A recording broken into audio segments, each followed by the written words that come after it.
Good morning, dear students.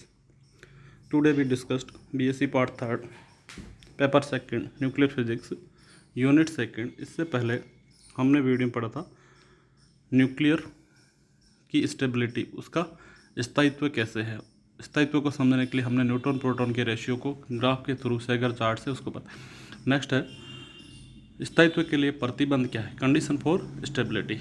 नाभिक के अस्तित्व में विशेष रूप से बीटा सक्रिय नाभिक तथा समभारिक नाभिकों के स्थायित्व के प्रतिबंधों को सैद्धांतिक रूप से ज्ञात करने के लिए हमने सेमी एम्पेरिकल फार्मूला यूज किया। Semi empirical formula mz equal to zmh plus a minus Z M N minus A V A plus A S A की power 2/3 plus A C Z Z minus 1 A की power minus 1/3 plus A minus 2z whole square A की power minus 1 plus A P A की power minus t3।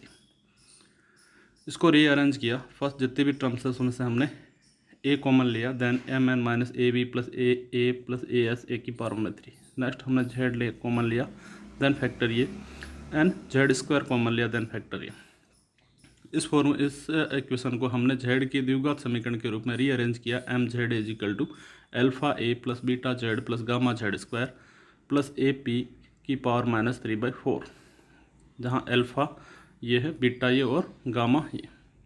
तो Z के समीकरण में द्विघात समीकरण है तथा प्रत्येक नियत मान ए के लिए इस इक्वेशन के थ्रू हमें जो मिलेगा वो क्या मिलेगा, एक परवलयिक का समीकरण है जो पैराबोला मिलेगा।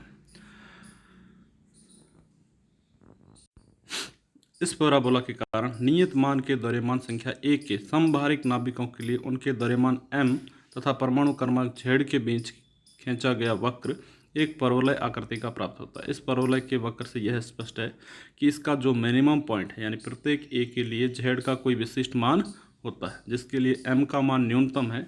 इस न्यूनतम मान के संगत z का मान इस विशिष्ट समभारिक परिवार के सर्वाधिक स्थायी नाभिक को निर्देशित करता है। अर्थात जो प्रीवियस इक्वेशन है उसको हम नाभिक की स्थायित्व की शर्त प्राप्त करने के लिए कंडीशन है A is equal to constant del M by del Z के रेस्पेक्ट, यानी एम के रेस्पेक्ट में जेड के वेरिएशन में हम उसका डेरिवेटिव करें तो उसका डेरिवेटिव हो वो हमें 0 प्राप्त हो, यानी इस कंडीशन पे उसकी मिनिमम स्थिति जो है प्राप्त हुई।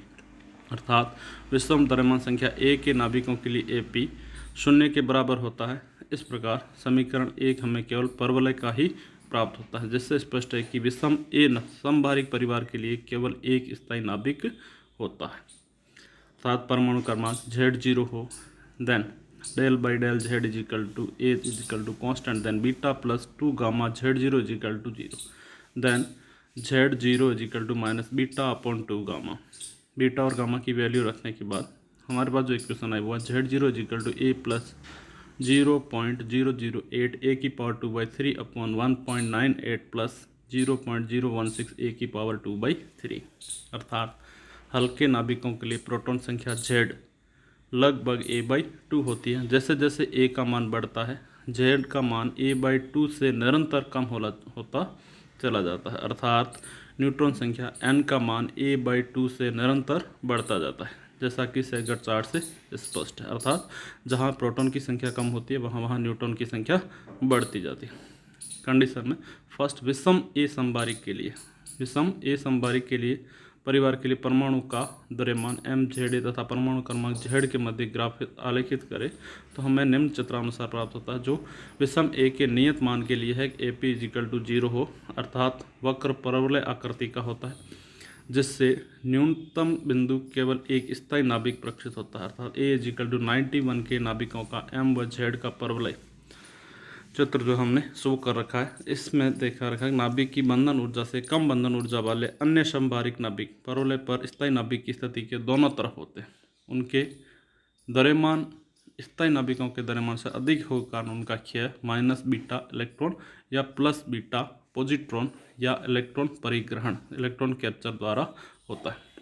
इस ग्राफ के शुरू कर रखा है जहाँ ए इजिकल टू 91 है, देन इसका स्थायी नाभिक तो है वो क्या है ZR। अगर इसका समभारिक बढ़ता जाए NBMO, अगर हम लेफ्ट साइड में देखें तो SR Y RB and K, अगर इनमें एक एक प्रोटॉन या प्रोटॉनों की संख्या कम हो जाती है, यानी इसका स्थायी नाभिक जो है वो क्या है ZR91।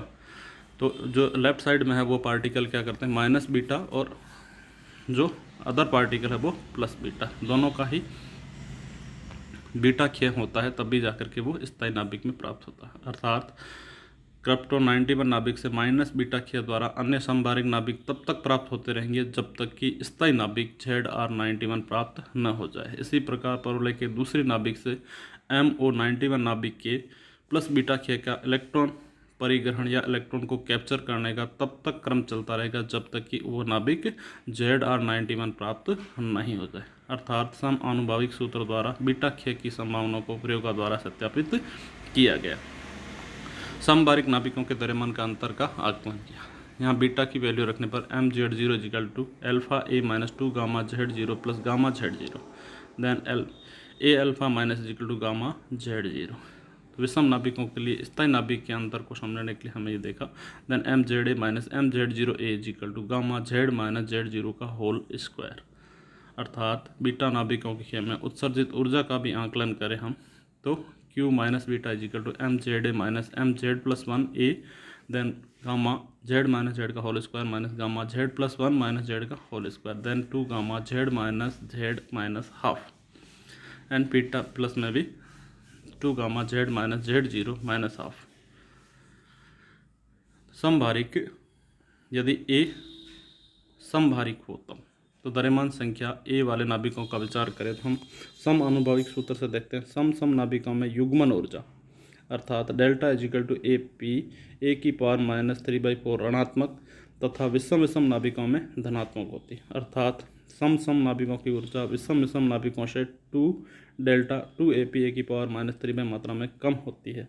अतः सम द्रव्यमान वाले संख्या A वाले नाभिकों के लिए द्रव्यमान सूत्र से 2 द्रव्यमान परवलय प्राप्त होते हैं, जैसा कि निम्न चित्र में दिखाया है। ऊपर वाला परवलय विषम नाभिकों के लिए तथा नीचे वाला जो चक्र है वो सम नाभिकों के लिए होता है। अर्थात द्रव्यमान संख्या A वाले सभी नाभिक समभारिक नाभिक दोनों परवलय में से किसी एक पर स्थित होते हैं। परवलय पर स्थित नाभिक का माइनस बीटा क्षय तथा प्लस बीटा क्षय से या इलेक्ट्रॉन कैप्चर से, तो वहाँ हमें जहाँ पर नाभिक की संख्या A विषम था तब हमें एक परवलय मिला, जबकि समभारिकों के लिए जहाँ पर A की संख्या सम हो तो हमें 2 परवलय प्राप्त होते हैं, जो एक विषम का परवलय अलग और सम। लेकिन दोनों परवलय की अगर कंडीशन देखी जाए तो दोनों परवलय एक जैसे प्राप्त होते हैं। इसके भी लेफ्ट साइड के अंदर MO 104 जो समभारिक है वो जब तक इलेक्ट्रॉन माइनस बीटा इलेक्ट्रॉन त्यागता रहेगा जब तक कि वो स्थायी नाभिक RS तक नहीं है, और राइट साइड में देखें तो AG भी तब तक इलेक्ट्रॉन ग्रहण करता रहेगा जब तक कि वो स्थायी नाभिक नहीं है। तो विषम और सम के अलग अलग ग्राफ शो कर रखे हैं, जहाँ पर इसकी Z0 value minus beta upon 2 gamma के इक्विवेलेंट है। इस प्रकार विघटन के अंत में नाभिक की परवलय के न्यूनतम स्थिति पर पहुंचकर स्थायी नाभिक में परिवर्तित हो जाते हैं। सम द्रव्यमान संख्या वाले A नाभिक वाले समभारिक परिवर्तन किसी नाभिक के विघटन की 2 संभावना होती है, माइनस बीटा क्षय और प्लस बीटा क्षय या इलेक्ट्रॉन कैप्चर। यहाँ हम उदाहरण में देखें तो देखिए RH 105 इलेक्ट्रॉन परिग्रहण करके 44 RU 104 में तथा माइनस बीटा क्षय द्वारा PD 104 में परिवर्तित होता है। अगर हम इसकी एनर्जी देखें तब क्या प्लस बीटा क्षय में उत्सर्जित ऊर्जा Q minus beta 2 gamma Z minus Z half and Z minus. समभारिक नाभिकों में स्थायी नाभिक की अलग से वृद्धि होती है। नाभिक का जीवन काल क्षय ऊर्जा के व्युत्क्रमानुपाती होता है, इसलिए परवलय की भुजाओं के ऊपरी भाग में विद्यमान अस्थायी नाभिकों का जीवन काल बहुत ही कम होता है। इस कारण प्रेक्षणीय अस्थायी समभारिक नाभिकों की संख्या बहुत कम। यहाँ हम अगर एक उदाहरण देखिए जिसका द्रव्यमान संख्या A91 के समभारिक नाभिकों के लिए सर्वाधिक स्थायी नाभिक का नाभिकीय आवेश स्थायी नाभिक की ओर आकर्षित संक्रमण के लिए Q माइनस बीटा तथा Q प्लस बीटा निर्मुक्त ऊर्जा को परिकलन करो, तो सर्वाधिक स्थायी नाभिक का नाभिकीय आवेश Z is equal to A 0.008 a की पावर 2/3 अपॉन 1.98 प्लस 0.0016 a की पावर 2/3।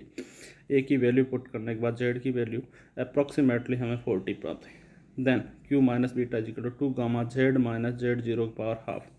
वैल्यू पुट करने के बाद gamma equal to 0.97 megawatt plus वही Q minus beta is equal to value देखें तो 2 इंटू देन 0.9। इसी प्रकार 2 Q बीटा प्लस की वैल्यू देखें तो वो भी 0.9 मेगा इलेक्ट्रॉन वोल्ट प्राप्त होते हैं। यहाँ शो करके तो हम नाभिक के स्टेबिलिटी कंडीशन से स्थायी नाभिकों को प्राप्त कर सकते हैं तथा इन स्थायी नाभिकों की बंधन ऊर्जा का भी परिकलन कर सकते हैं जो द्रव्यमान संख्या के ऊपर निर्भर है। Thank you. नेक्स्ट वीडियो में हम कल देखेंगे।